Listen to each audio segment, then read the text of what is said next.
Hello.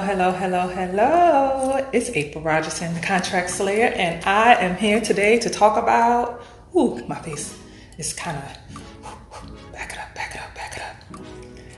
it up. There we go. Up close. Y'all were real up close and personal, weren't you? So anyway, today I'm here to talk about earnest money. Now, I'm going to break this up into two parts because earnest money means something different for the buyer and it means something different for the seller. So today we're going to talk about, if you are the buyer, what does earnest money mean for you? What is earnest money? How much is it supposed to be? Am I going to get it back? It's so many different questions that a lot of times as buyers you have in regards to earnest money. And we're going to start today with that. So what is earnest money? Earnest money is your good faith effort to the seller that you intend to move forward with your purchase and you are a serious buyer. Most times your earnest money is going to be 1% of the purchase price. So if it's a $100,000 home, your earnest money will be $1,000. Now, you're not just giving away $1,000. No way. I am writing your contract, writing your offer, and I make sure I put some contingencies in there that protect your earnest money because I am very, very serious about protecting you all's dollars, your cents, your coins, whatever you want to call it. I don't want you to lose them. So we have three different contingencies that I make sure are in your offer when I write it so that it is protecting your earnest money. I'm going to go over those items in a separate video, but I will list them now. So first is going to be your due diligence period, your financing contingency, and your appraisal contingency. If all goes well, that $1,000, let's say we get through the financing, your due diligence, your financing, and your appraisal contingency, and everybody is on the same page. All parties can agree to the transaction with no issues.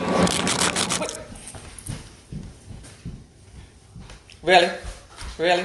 Really? Out.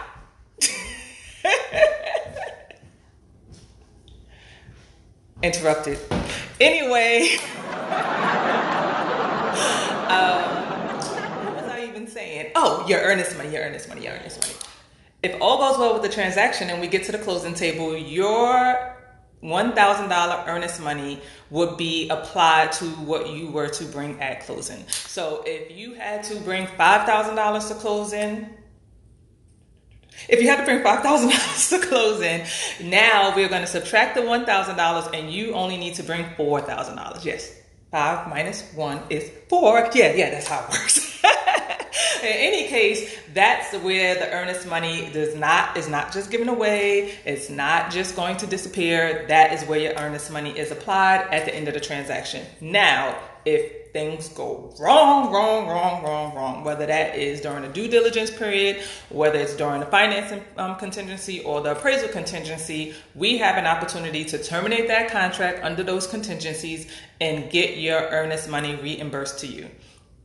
Now, there are times where either the amount of earnest money or having earnest money attached to your offer will make the difference on whether or not our offer is accepted. So, for example, I said earlier, it's a $100,000 home. So normally it would be $1,000 earnest money deposit. But we said, hey, we really love this home. We want the seller to know that we are very serious about this purchase. I want to offer $2,000 towards my earnest money. And that should let the seller know that I'm serious. That may mean in a multiple offer situation, that may be the turning point for why that seller may accept our offer. Strategies with earnest money that we can utilize that will make our offer stronger. There are benefits from the perspective of the buyer to having earnest money attached to our contract. And that is earnest money. It's April Rogerson, the Contract Slayer. I hope I answered your questions in regards to earnest money. If you have any other further questions about earnest money or anything else, put them in the comments. Send me a message or give me a call. I am on social media at the Contract Slayer. April Rogerson, the Contract Slayer, 404-397-4317. Bye.